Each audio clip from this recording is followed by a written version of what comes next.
el doctor Germán Puerta, que es médico internista, reumatólogo, coordinador de reumatología CAIRE IPS de la sede de Cali. El doctor Javier Atuesta, médico internista, reumatólogo, también reumatólogo de CAIRE IPS y coordinador de Bogotá.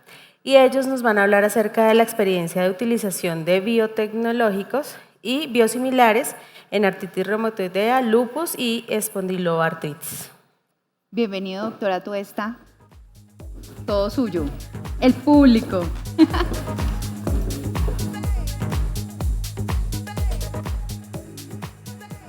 Sí. Bueno, muy buenas tardes a todos. Muchas gracias por la invitación. Es un honor estar acá enfrente de ustedes. Bueno, trataré de explicar un poco de lo que se ha venido haciendo hasta el momento en esta institución para el manejo de 3 enfermedades.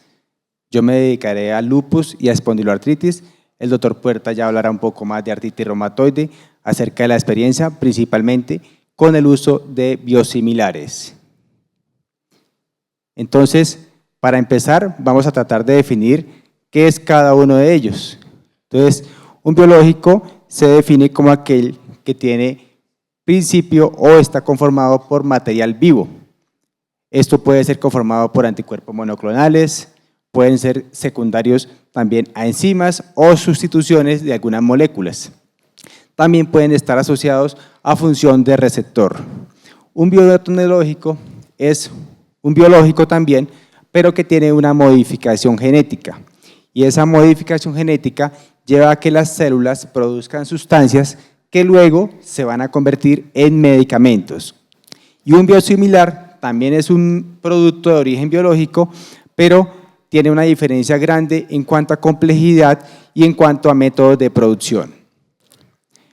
Ustedes pueden ver aquí cómo es la producción de un medicamento biológico y se dan cuenta de que tiene múltiples pasos. Lo importante es que hay que definir es que son medicamentos que tienen múltiples, uno o más derivados de fuentes biológicas recombinantes. Está con una composición química variada que puede estar dado por diferentes tipos de aminoácidos, cambios en las proteínas que pueden llevar a que esta molécula tenga diferentes formas. Y se puede obtener de diferentes fuentes, incluyendo fuentes humanas, animales o microorganismos. En las fases de producción se trata de implementar o de hacer que un producto específico a través de la tecnología de DNA recombinante se lleve a la producción de una sustancia final que es purificada y es la que el laboratorio finalmente entrega a los pacientes. Entonces, en esto de la producción de los biológicos hemos tenido diferentes como evoluciones, diferentes conceptos, y una de estas es que las patentes, que son como esa potestad o ese privilegio que se le da a la molécula por el hecho de haber sido inventada por esta farmacéutica, es algo muy importante, es una herramienta necesaria para asegurar la innovación, puesto estos laboratorios tienen que gastar mucho dinero en la producción de estas moléculas y finalmente tienen que ver la recompensa. Pero ahora, en la nueva era, tenemos que decir que la expiración de las patentes también es importante, porque esto va a llevar a múltiples beneficios para un grupo mayor de pacientes con el mismo gasto de dinero. Entonces, este producto que es de origen biotecnológico debe cumplir con unos estándares de calidad, de eficacia y seguridad. Y esa calidad se va a revisar a través de estudios preclínicos y clínicos. Y después de que se produce la molécula y es aprobada, también se requiere unos estudios de seguimiento para asegurar de que sí realmente esta molécula cumple con lo que se quiere. Entonces, es importante definir qué es comparable al medicamento innovador en cuanto a farmacodinámica y farmacocinética. El perfil de seguridad tiene que ser lo suficiente para poder ser aprobado. Y la inmunogenicidad también se debe evaluar en el tiempo para asegurar de que esto no va a tener ninguna consecuencia a largo plazo. Entonces, la pregunta ¿cuál es la diferencia entre genéricos y biosimilares? Los genéricos son los que conocemos como productos de síntesis química, y estos productos de síntesis química requieren una bioequivalencia.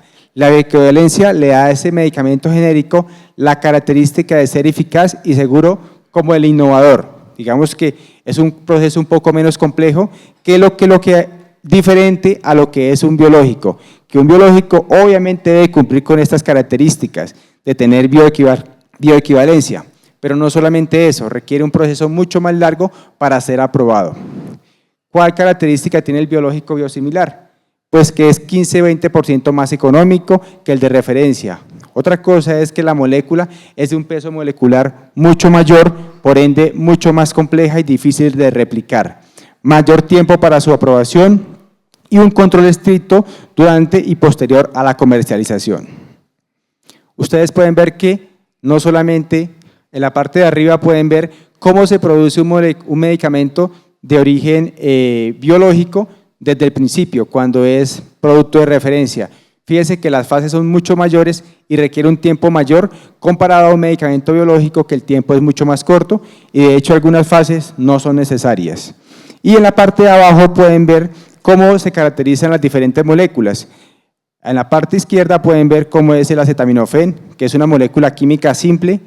Otras moléculas de un menor tamaño, como por ejemplo la insulina, y ya moléculas más complejas como una terapia biológica, donde el tamaño es mucho mayor y mucho más complejo en cuanto a las diferentes estructuras de la proteína. Entonces, hablando de la proteína, ustedes saben de las diferentes fases de la proteína y ven que la fase terciaria o estructura terciaria de la proteína es más compleja y por ende muy difícil de replicar. Los medicamentos biológicos aprobados biosimilares hasta el momento, esta lista está tomada de este estudio que está bastante desactualizado, pero créeme que hay mucho más en curso, medicamentos biológicos biosimilares, y en la reumatología tenemos el adalimumab con las diferentes marcas que van a ir apareciendo, pero que cada día van llegando más al país. Tenemos el etanercept, tenemos el infliximab y el rituximab. Esto nos abre el abanico para poder dar un tratamiento mucho más amplio a estos pacientes. Para hablar de biológicos biosimilares, es importante hablar de la definición de comparabilidad. La comparabilidad se debe evaluar en 3 pasos. El paso 1, que lo que evalúa son estudios de calidad, estudios donde se mira la parte de propiedades químicas y físicas de la molécula y cómo es la actividad en cuanto, desde el punto de vista biológico, como en cuanto a farmacovigilancia. Los estudios preclínicos que tratan de evaluar con el producto de referencia cómo se va a comportar en cuanto a farmacodinámica y en cuanto a toxicología. Y el estudio clínico que ya evalúa como tal la molécula con respecto a eficacia y seguridad y también la inmunogenicidad. Otro concepto muy importante es el de intercambiabilidad. Entonces, la intercambiabilidad se puede realizar mediante switch o sustitución. Cuando se realiza mediante switch es cuando el médico define que va a cambiar la molécula de un mismo producto biosimilar o del producto de referencia a otro biosimilar, o sustitución, que es cuando el farmacéutico define que va a cambiar la molécula y el médico no se entera de esta parte. Hasta el momento estamos haciendo la parte de switch, realmente lo de sustitución todavía no se realiza ampliamente. Entonces los biosimilares pues se supone que van a ser iguales que los de referencia, pero resulta y pasa que hay estudios que dicen que existen biosimilares que pudieran ser incluso mejor que el producto de referencia, y es allí como por ejemplo moléculas que se usan para tratamientos de enfermedades neoplásicas pudieran aumentar con la modificación de la molécula original con algo en su estructura, pudieran llegar a un mejor efecto deseado. Es por eso, por ejemplo, que hay medicamentos como el ocartuzumab, que es un medicamento biosimilar de rituximab que pudiera tener mayor afinidad por el blanco terapéutico y pudiera ser más eficaz que la molécula inicial. ¿Y qué aporte nos dan los biosimilares? Pues los aportes están principalmente dados desde el punto de vista de mantener la eficacia en el tiempo y también el aporte de un mayor ahorro de dinero, puesto se va a poder recibir este medicamento dado que se requiere menos dinero para la producción, entonces pues va a ser más económico. Y esto va a ser más o menos alrededor del 15 al 30%. Se van a tratar más pacientes y la investigación de moléculas de innovadoras va a ser mayor en el tiempo. Quizás menor coste de adquisición de los innovadores, pues que los innovadores tienen que bajar los precios, por ende se van a poder formular más medicamentos de este tipo. Hablando un poco de la experiencia de biosimilares en espondiloartritis y lupus eritematoso sistémico aquí en la institución, tengo que mencionar lo siguiente. En total, en las diferentes cortes que tenemos en CAIRE para el manejo de estas enfermedades se resumen en esta tabla. En espondiloartritis, en las diferentes sedes que tenemos en Colombia de la entidad, tenemos en total 438 pacientes, de los cuales un 52% se encuentran con terapia biológica y de esos 133 reciben biosimilares, divididos entre adalimumab en su gran mayor número, 120 pacientes, e infliximab, 13 pacientes. Y en cuanto a lupus, se cuenta con una corte de alrededor de 1.300 pacientes, de los cuales 49 pacientes reciben rituximab, que corresponde a un 70% de los pacientes que están con terapia biológica, que en total es el 5%. Es de aclarar que en la institución lo que se hace para hacer un cambio o un inicio de terapia biológica son juntas multidisciplinarias, donde se tiene en cuenta, obviamente, el criterio científico para tomar estas decisiones, el perfil de paciente para tomar el cambio o el inicio biológico, pero también se tiene en cuenta el precio del medicamento, puesto sabemos que realmente vamos a impactar más pacientes por un precio quizás más bajo. El grupo de trabajo de programas integrales es muy útil en estos casos, puesto permite definir realmente si existe una falla terapéutica, si realmente el medicamento no está funcionando o sí. Y una adherencia a la terapia se busca con la entrega y la aplicación del medicamento en la gran mayoría de sedes. Eso depende mucho del tipo de contrato que se maneje, pero se trata de garantizar al paciente por lo menos la entrega de la terapia biológica lo más oportuna posible en estos casos. Aquí podemos ver los pacientes que están con espondiloartritis y la actividad de la enfermedad. La actividad de la enfermedad reflejada a través de escalas que hacemos en la consulta de día a día, donde vemos que el 93% de los pacientes que atendemos se encuentran en baja actividad o inactividad en los pacientes que reciben adalimumab. Recuerden que 130 pacientes tenemos con adalimumab y de esos el 93% están en el objetivo terapéutico que se quiere. Y dichos resultados suelen ser sostenidos en el tiempo, lo cual nos permite hablar de que hay una muy buena adherencia y una muy buena respuesta en estos pacientes que reciben biosimilar. En pacientes con infliximab, que corresponden a 13 pacientes en espondiloartritis, pues los resultados son de un 100% que se encuentran en el objetivo terapéutico de la enfermedad. Y el seguimiento de estos pacientes lo hemos realizado en algunas cortes, incluso por más de 3 años, otras cortes solo llevamos 1 año, pero la idea es seguir creciendo y mostrar resultados mucho más contundentes en cuanto al uso de estas terapias.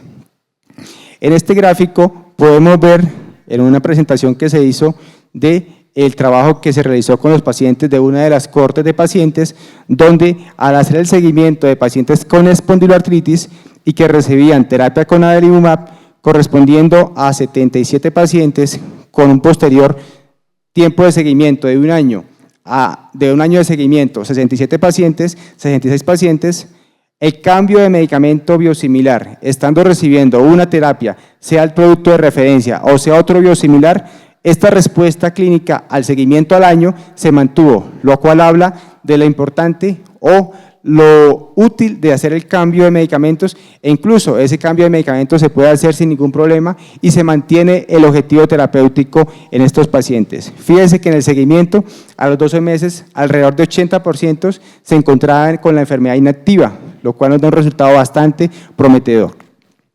Y al hacer el seguimiento en cuanto a impacto económico de estos cambios, de estos inicios de terapias biológicas biosimilares, se dan cuenta que el ahorro puede llegar a ser tan grande como lo que ustedes pueden ver ahí, de un total a 1 año, que puede estar rondando incluso una gran proporción de dinero que posteriormente se va a ver reflejado en mejor posibilidad de dar un tratamiento a otros pacientes. El ahorro significativo para el sistema de salud es mantenido y la tasa de recaída suele ser baja, lo cual nos habla de que no es una terapia mala, es una terapia muy buena y que finalmente va a verse beneficiado a los pacientes con efectos adversos realmente muy pocos y que son comparados con lo que se ve en la literatura en las diferentes cortes.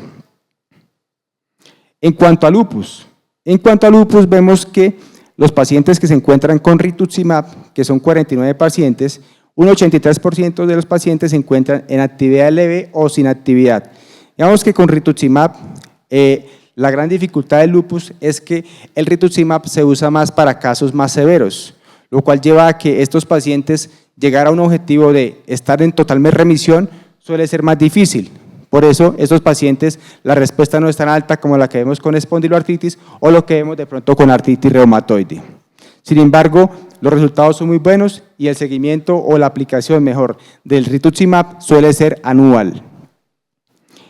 En cuanto a optimización, en nuestros pacientes vemos que aproximadamente un 40% de los pacientes se encuentran optimizados y de los optimizados de los biosimilares, un 40% para adalimumab y un 25% para infliximab.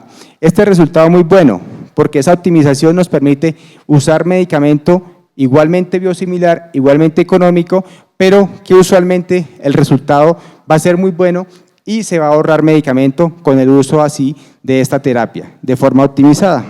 El lupus es muy difícil optimizar por lo mencionado, e incluso se pueden usar terapias hasta cada 6 meses según la severidad de su cuadro.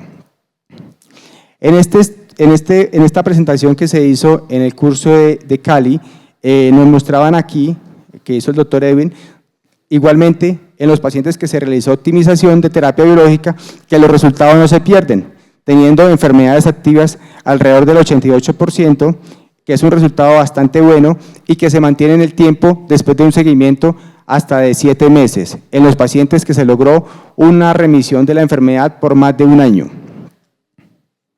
En conclusiones, los biosimilares definitivamente son una herramienta con eficacia demostrada en múltiples patologías. En enfermedades autoinmunes se ha convertido en un tratamiento costo efectivo con seguridad a largo plazo, es una muy buena herramienta. La experiencia en la institución con terapias biológicas biosimilares en espóndilo y lupus es amplia, donde se destaca una tasa baja de recaída y remisión sostenida en el tiempo, y estamos preparados para recibir nuevas terapias que nos permitan aumentar la población objetivo de tratamiento, lo cual nos permitirá atender mucho más pacientes y brindarles el mismo servicio, el mismo tratamiento, pero de una forma más económica y a mayor número de pacientes. Muchas gracias.